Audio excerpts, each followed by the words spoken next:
Is that a bit of a statement game for you, Randy, taking the lead and then losing it against a good hockey team and coming back to win? Again, you look at it and,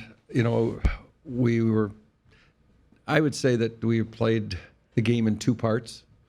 We had a decent start to the game, and we got some goals that were what I would say were, I don't know if they were fluky, but they seemed to have funny. That when they entered the net, they were going in for end, and one dipped. I think the Franzen shot dipped, and I think the Santorelli shot hit him and then went up. So it was one of those where we got two goals like that, and then we basically started to turn the puck over, and the champions that they are, they make you pay for that. And they took control of the game in the second period on us and tied the hockey game up, and then they scored early in the third. So we had asked our group in between periods if, would we have taken off a back-to-back to be 2-2 going up against the Stanley Cup champions tonight and give ourselves a chance with 20 minutes of hockey left to take out the win one period in your own building. And we were able to tie the period and lucky enough to win it in a shootout. But we just seemed like we were running on empty in the second, but we seemed to get our game back going in the third period.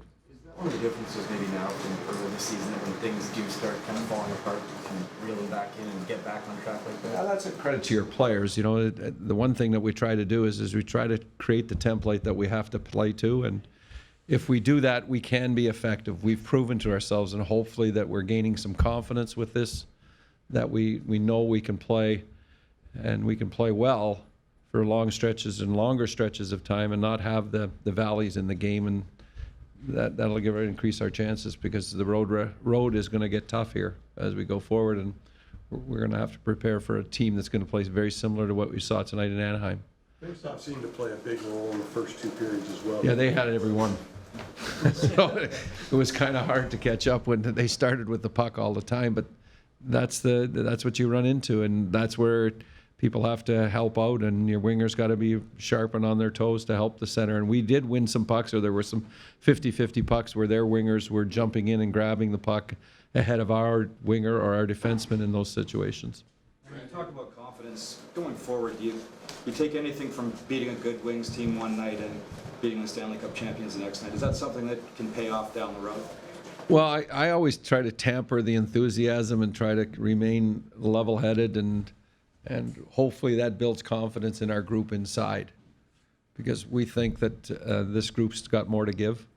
We think we still have some areas in which we definitely need to clean up and work on, and we're going to be continue to be a work in progress, I think, as every team is. And I think it just hopes that the confidence in there, that they believe in their abilities to execute and go out and play against good teams. But we have to skate. Can't turn that puck over, and we have to establish that forechecking game, and that's when we're most effective. Jake's game tonight, and specifically that one-on-one bouncing puck with. Well, that was a weird one for us. We were kind of upset with it. We felt that the play should have been blown dead. And usually in my life in the NHL or in hockey, when there's a high stick, and you high stick the puck, and a member of your team or you touch the puck, it's blown dead automatically. That didn't happen tonight. So, what do you do?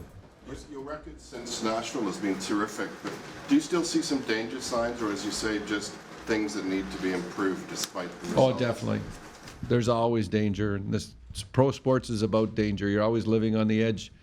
If the game turns the other way, and then you look at the schedule that we have and the opponents that we have coming, it can have a snowball effect. So we'd like to keep the ball rolling in our direction and not allow it to go in any other direction.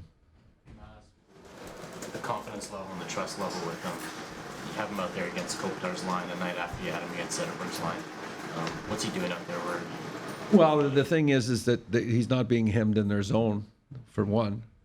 They're able to play their game, and they're able to create chances and positive possession time and positive zone time. So I think those are the three things that you look at, and if you're playing in the other team's zone, it's pretty hard for them to score on you.